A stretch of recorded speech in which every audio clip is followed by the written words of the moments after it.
Okay, so here's part 3.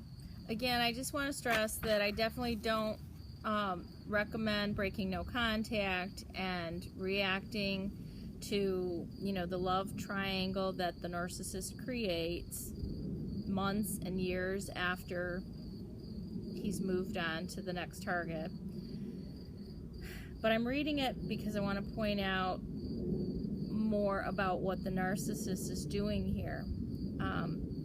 If you go to relationshippedia.me, a website, there's a article called the 4 most common narcissistic triangulation techniques.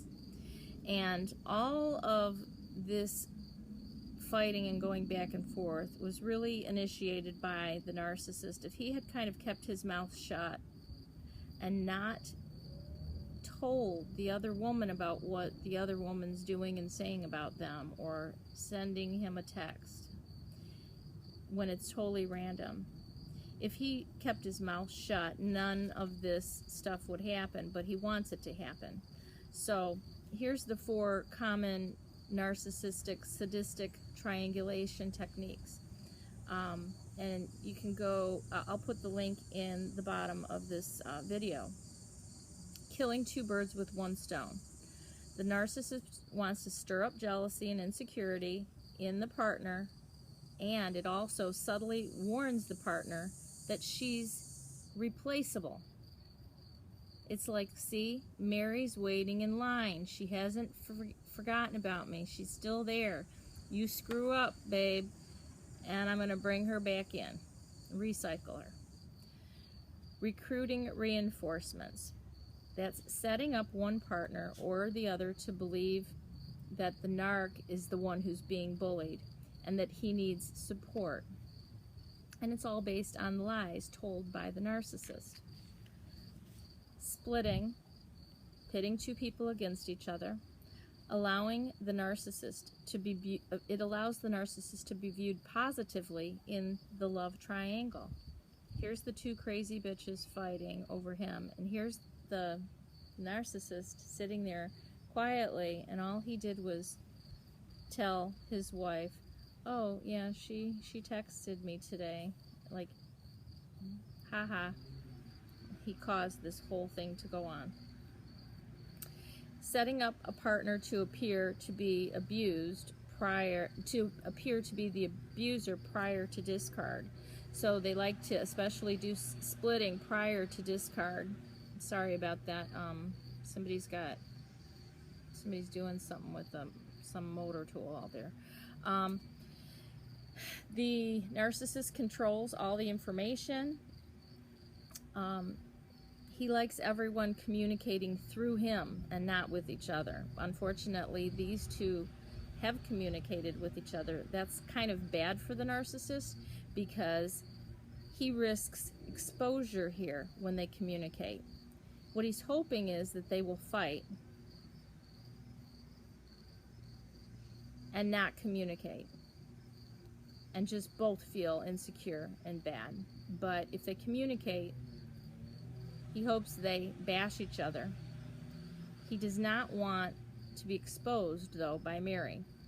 And if Mary gets control over herself in the conversation, she can expose him in a calm manner, and that would benefit everyone. He does not want the 2 women or 3 women or however many women there are collaborating with each other. And then the 4th tactic is pre-discard and dump. That's when the narcissist, so I can't read my writing. Oh, the narcissist decides to dump, and he doesn't tell the partner though, but he confides in other people. So he does this ahead of time, so he prepares his flying monkeys ahead of time that he's going to be doing this discard. And then by the time it happens, and he moves on to the next relationship, the people were already prepared for it, so it doesn't seem like he just now moved into the next relationship. It seems like he's been having problems with this bitch for a long time already. And then long after the discard of the last target, he can enjoy bonus love triangles that are created whenever that ex-target breaks contact, or even when they don't, he can still use her as a way to get his new partner jealous by saying compliments about the last partner, about other women. They did this, they didn't do this. So, why ever even bother to warn guppies if they never listen? Well, I think that you should if you get the opportunity, especially if the new partner contacts you. One reason is because you'll plant a seed. It's less important about why you're warning them it's more important about how you warn them. You need to warn them in a way so that you appear credible and not crazy and not reactive and not angry and not bitter.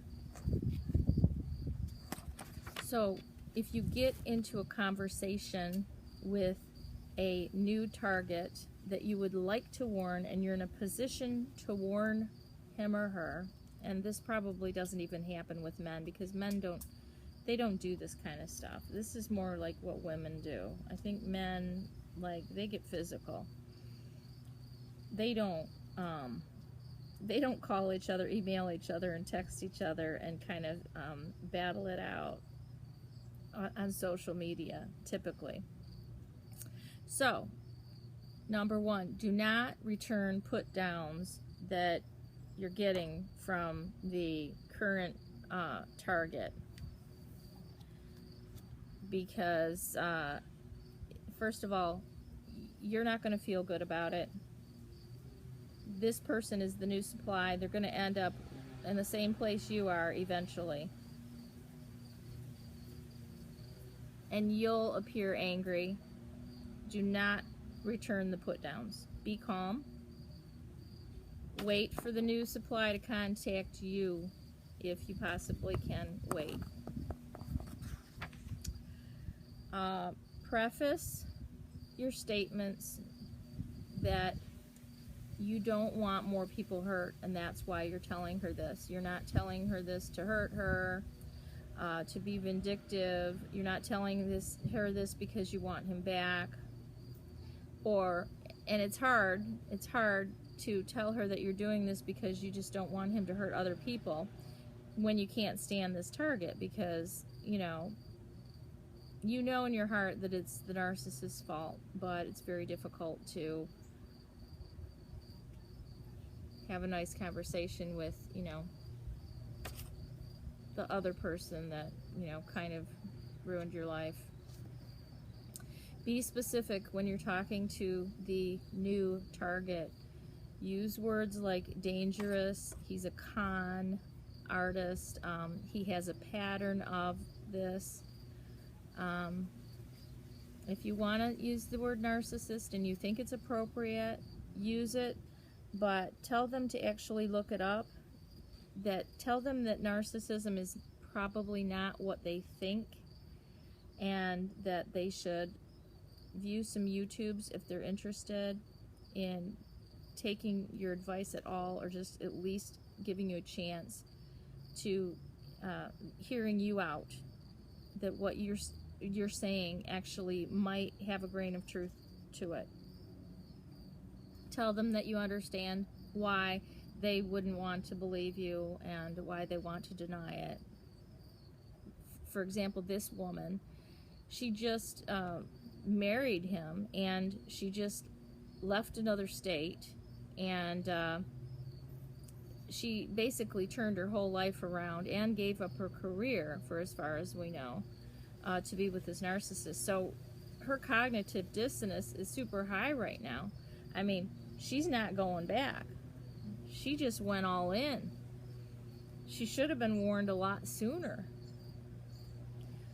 But, it's right after you go all in that the narcissist changes and they start devaluing you.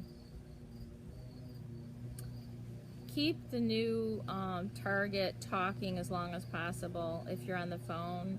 and try to create some kind of a open, amicable relationship, no matter how bad you hate her at the time. Leave the lines of communication open so that she could contact you again if she had a question in the future. Stay in control.